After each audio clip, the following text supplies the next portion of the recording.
A escravidão em Roma não era o que pensamos. Os senhores podiam fazer o que quisessem com seus escravos ou não. Imagine estar preso em um sistema onde sua vida não tem valor e seus dias dependem da vontade de outra pessoa. Esta era a realidade de milhões de pessoas em Roma. Mas você sabia que, embora parecesse um sistema sem restrições, havia limites, embora mínimos, que os senhores não podiam ultrapassar? Em um dos banquetes mais opulentos de Roma, um escravo cometeu um erro que o condenou a uma morte brutal. Ele quebrou um copo de cristal em um banquete organizado por Bedius Polo. Esse erro poderia ter custado sua vida, pois Polo ordenou que ele fosse jogado em um lago cheio de lampreyas, criaturas conhecidas por devorar carne humana. Mas, naquele momento, Augusto, o imperador, interveio. Ele não apenas salvou o escravo, mas também lhe concedeu a liberdade e ordenou que todos os copos restantes do anfitrião fossem quebrados como punição simbólica. Mas por que Augusto interveio? Foi realmente por compaixão? A história por trás dessa decisão revela algo muito mais profundo sobre o poder em Roma e os limites que, embora escassos, existiam no tratamento dos escravos. Não saia, porque o que você descobrirá hoje mudará sua perspectiva sobre o sistema escravagista de Roma. Fique até o final para conhecer os limites que, apesar de tudo, os senhores não podiam ultrapassar. Para entender o sistema escravagista em Roma, precisamos voltar às suas origens. A escravidão não era uma prática recente quando Roma foi fundada, na verdade, estava tão enraizada na sociedade que até o seu fundador mítico, Rômulo, permitiu que os cidadãos vendessem seus próprios filhos como escravos. Assim, desde o início, a escravidão não foi apenas parte da economia, mas um pilar essencial da estrutura social romana. À medida que Roma crescia, a escravidão também crescia. Desde seus humildes começos como uma pequena aldeia, Roma começou a se expandir rapidamente, e com ela, o número de prisioneiros de guerra que se tornaram escravos. No século V a.C., estima-se que até 20% da população de Roma era composta por escravos. Essa dependência da escravidão não apenas impulsionava a economia romana, mas também transformava a vida cotidiana de seus cidadãos. Nos primeiros tempos, a escravidão tinha um caráter mais doméstico e próximo, com os senhores trabalhando lado a lado com seus escravos nos campos ou em seus lares. Mas com o tempo, a escravidão foi se industrializando e massificando, perdendo a conexão pessoal que existia entre senhores e escravos. O que começou como uma relação mais ou menos equitativa, na qual o senhor via o escravo quase como um membro da família, se transformou em uma exploração brutal.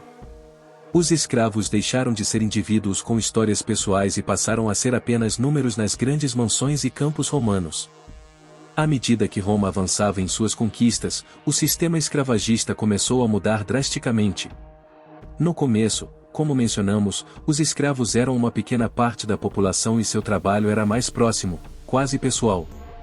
Os senhores não eram apenas proprietários, mas também compartilhavam parte de suas vidas cotidianas com os escravos, em alguns casos trabalhando junto a eles nos campos ou nas tarefas domésticas. No entanto, à medida que Roma se expandia, essa relação mudou. Os escravos chegaram em grandes quantidades, especialmente com as conquistas militares. Não eram mais apenas prisioneiros individuais, mas grandes grupos trazidos de terras distantes, pessoas despidas de sua identidade e transformadas em propriedade. A escravidão deixou de ser uma relação familiar e se tornou uma máquina de exploração em massa, na qual os escravos eram tratados como números, como recursos econômicos, não como seres humanos. O aumento da população escrava também mudou a percepção dos senhores. Se antes o escravo era alguém conhecido, a quem se atribuía uma tarefa específica dentro da casa ou da fazenda, agora, a impessoalidade reinava. O escravo já não era alguém visto como um membro da comunidade ou da família, mas simplesmente uma ferramenta de trabalho, uma mercadoria que podia ser comprada e vendida. Essa mudança também teve importantes consequências. Como havia tantos escravos, ficou mais difícil controlar suas fugas. Na Roma primitiva, se um escravo fugisse, ele poderia facilmente se esconder nas aldeias vizinhas ou entre as tribos inimigas. No entanto, com o tempo, os escravos foram amontoados em enormes vilas e campos. As cidades cresceram e as oportunidades de fuga diminuíram consideravelmente. A liberdade passou a ser um conceito ainda mais distante, e os senhores já não temiam tanto as fugas de seus escravos. À medida que a escravidão em Roma se institucionalizava, a brutalidade dos senhores para com seus escravos tornou-se quase inevitável. Sem nenhuma lei real que protegesse os escravos, os senhores tinham total liberdade para infligir os castigos que desejassem. Surras, trabalhos forçados, torturas, mutilações e a violência era a norma, não a exceção. Os escravos eram propriedades, e como qualquer outra ferramenta, podiam ser descartados ou quando não eram mais úteis. No entanto, apesar da natureza implacável desse sistema, a sociedade romana não era completamente indiferente à violência extrema. Existiam certas normas sociais e algumas leis, embora limitadas e raramente aplicadas, que tentavam conter os abusos mais evidentes. Uma das figuras encarregadas de tentar controlar essa desordem era o censor. Este magistrado tinha autoridade para intervir em casos de crueldade extrema para com os escravos, mas seu papel não era obrigatório, e sim discricionário. Só se um cidadão livre denunciasse um abuso, o censor poderia agir. E embora teoricamente ele pudesse intervir para evitar um abuso, a prática era diferente. Em mais de 400 anos de história republicana, não há registros de censores defendendo um único escravo. Às vezes, a única proteção que os escravos tinham era o julgamento social. Se um senhor exagerasse demais no seu tratamento, a comunidade poderia olhá-lo com desaprovação. Mas essa era uma resposta vaga, que não oferecia nenhuma garantia real para os escravos. No entanto, mesmo neste sistema brutal, às vezes surgiam casos em que a violência atingia tal grau de escândalo que a sociedade romana não podia fazer vista grossa. Um dos exemplos mais notáveis ocorreu durante o reinado do imperador Augusto, que interveio em um caso que, embora refletisse a crueldade inerente ao sistema, também mostrava que, em algumas ocasiões, o poder de Roma poderia ser usado para corrigir o excesso das suas elites. O caso envolveu um escravo que, durante um banquete organizado pelo cavaleiro romano Bedius Polo, quebrou acidentalmente um copo de cristal furioso. Polo ordenou que o escravo fosse jogado em um lago cheio de lampreyas, criaturas que devoram carne humana. No entanto, Augusto, que estava presente no banquete, tomou uma decisão inesperada. Dele não apenas salvou o escravo, mas também lhe concedeu a liberdade e, como punição simbólica, ordenou que todos os copos restantes do anfitrião fossem quebrados. Este episódio, embora extraordinário, mostra como o poder de um imperador poderia intervir para limitar o abuso. Mas não foi um ato de compaixão, e sim uma lição pública sobre o abuso de poder. Para Augusto, a mensagem era clara e até os poderosos deveriam se ater a certas normas. No entanto, esses casos eram excepcionais, e a grande maioria dos abusos contra os escravos nunca era sancionada. Com o tempo, algumas leis começaram a surgir, não por uma questão de moralidade, mas sim pela necessidade de evitar a desordem social. Um escravo maltratado e sem esperança de fuga representava uma bomba relógio, e as rebeliões de escravos, como a de Espartaco, demonstraram que Roma precisava fazer algo para evitar que o sistema desmoronasse. Uma das primeiras leis a intervir foi a Lex Petronia, aprovada no ano 61 d.C., que proibia que os escravos fossem enviados para morrer nos anfiteatros às mãos das bestas sem autorização prévia de um magistrado. A lei buscava frear os castigos públicos usados como entretenimento privado.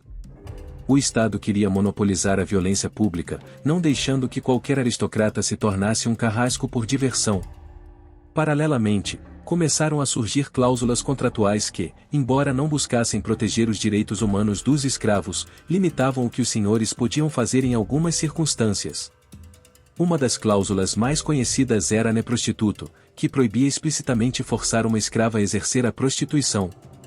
Se o novo senhor violasse essa cláusula, a escrava deveria ser imediatamente libertada e reconhecida como liberta. Essas cláusulas, embora progressistas à primeira vista, não eram motivadas pelo desejo de justiça social. Em muitos casos, eram usadas para proteger os interesses econômicos ou a reputação da família ou do proprietário. Por exemplo, um antigo proprietário poderia impor a cláusula para evitar um escândalo público, e não porque fosse uma questão moral. Embora essas medidas fossem simbólicas e limitadas, mostraram que, mesmo no sistema mais brutal, a lei poderia, de alguma forma, intervir para evitar o caos total. No entanto, na grande maioria das vezes, o tratamento dos escravos ainda dependia do temperamento do senhor. A vida de um escravo podia ser tão imprevisível quanto o caráter de seu proprietário. Apesar de todas as leis e limitações que Roma Imperial tentou implementar ao longo do tempo, a verdade é que essas medidas só se tornaram simbólicas. Não se tratava de reconhecer a dignidade dos escravos como seres humanos, mas de evitar a desordem social e a instabilidade que uma população de escravos insatisfeitos e descontrolados poderia gerar. Com imperadores como Antonino Pio e Constantino, Roma deu alguns passos em direção ao reconhecimento de que até mesmo os escravos tinham um valor além do econômico. Por exemplo, a lei de Antonino Pio, em 161 d.C., proibiu o assassinato injustificado de escravos, o que significava que um senhor que matasse deliberadamente seu escravo deveria enfrentar as mesmas sanções que se tivesse matado uma pessoa livre. Isso foi um sinal de que, embora de forma limitada, os escravos começavam a ter algum tipo de proteção legal. No entanto, mesmo com essas medidas, o sistema nunca reconheceu a verdadeira humanidade dos escravos.